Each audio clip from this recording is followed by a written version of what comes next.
It started with a faint tapping. At first, I thought it was the wind. The old cabin's windows always rattled when the forest howled at night. But this sound was different. Precise. Intentional. Like someone drumming their fingers against the glass. I turned off the lantern, plunging the room into blackness. The silence that followed felt alive, swelling and pressing against my ears. Then, faintly, the tapping began again. Slower now. Deliberate. As if whoever was doing it wanted me to listen. My pulse climbed. The only glass door in the cabin faced the woods, a sliding one that opened to the porch. Beyond it, the night was absolute. The moon had vanished behind clouds, and the forest looked like a wall of ink. I crept closer, every floorboard creaking too loudly. There was movement. A silhouette barely outlined against the glass. A man. He was standing impossibly still, his head slightly tilted, as if studying me. My breath caught. I couldn't make out his face, but I could see the reflection of my own lantern light faintly glinting off his shoulder. The curve of a coat. A hand pressed to the glass. That hand, it wasn't trembling from cold or fear. It was steady. Firm. He was waiting. "Who's there?" I whispered. He didn't answer. He only leaned forward, just enough for the light to catch part of his face. Pale skin. Hollow eyes that didn't blink. His lips moved, but no sound came. Then a smile. Thin. Almost polite. I stumbled back, reaching for something, anything, to defend myself. My fingers found the fire poker by the stove. When I looked up again, he was gone. The door was still closed. The glass untouched. But outside, something moved among the trees. I heard the crunch of snow. The slow, deliberate steps circling the cabin. He was walking the perimeter. I bolted to the windows, checking the locks. Everyone sealed tight. Still, that rhythmic sound followed me, the faint scrape of something along the wooden walls. Sometimes pausing near a window. Sometimes right by the door. Then silence. Minutes passed. Maybe hours. I sat by the cold stove, poker clutched in both hands. My lantern was dying, the light flickering weakly. A sudden thump shook the glass door. He was there again. Closer than before. His face pressed against the glass now. I could see everything, the shallow rise and fall of his chest, the way his eyes darted, studying the room behind me. He mouthed something again. At first, I thought he was whispering my name. But no. It wasn't a name. It was a number. He was counting. *5. 4. 3. *. Stay away. I shouted. 2. The lantern went out. 1. Darkness swallowed the room. For a heartbeat, there was silence. No wind. No footsteps. No sound at all. Then, the click of the door latch. The glass slid open. Cold air rushed in, carrying with it a scent, damp soil and something rotting. I couldn't see him anymore, but I knew he was inside. I could hear his breathing, wet, labored, like something was wrong with his lungs. And then his whisper, right against my ear, "I've been so cold." I swung the poker blindly. It cut through empty air. His laughter echoed from somewhere across the room, hollow and wrong. "I've been watching you every night." His voice came from different directions. "You never close the curtains. Do you know what it's like to watch life through glass? To press your face against it until the cold burns your skin away?" A match flared behind me. I spun around.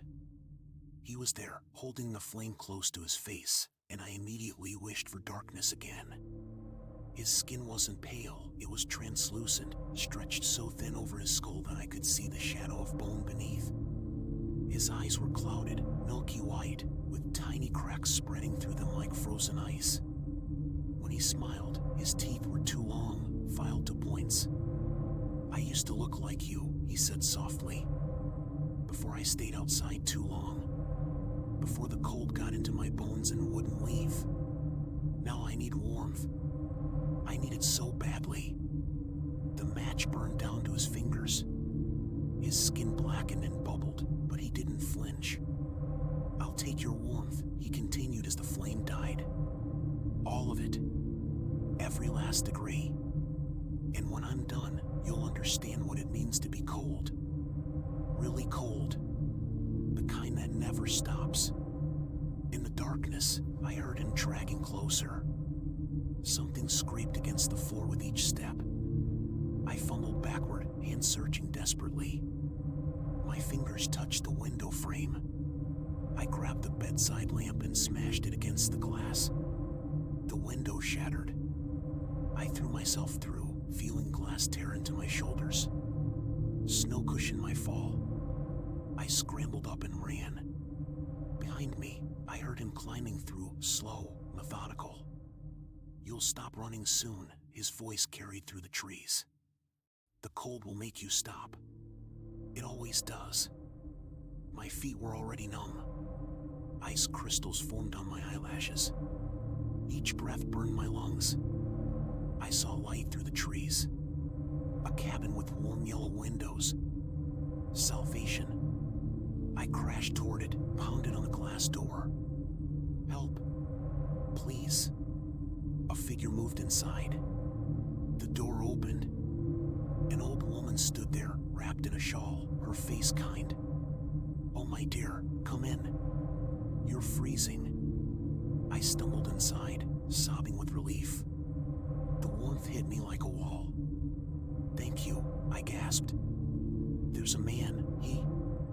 I looked up. She was staring at me with those same clouded, cracked eyes. Her smile stretched too wide, showing those same filed teeth. "I know," she said softly. "He's my husband.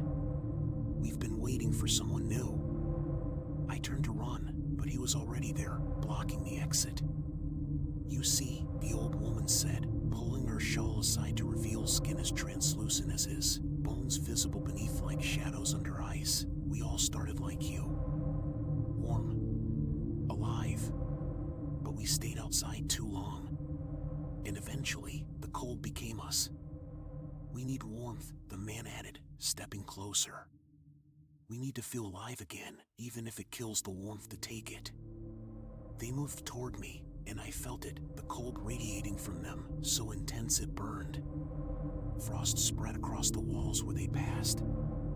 I backed away until I hit a window. Through the glass, I saw others. Dozens of them. Pale figures pressed against every window, their translucent faces eager, hungry. All waiting their turn. "We take turns," the old woman explained. "One goes inside, steals the warmth.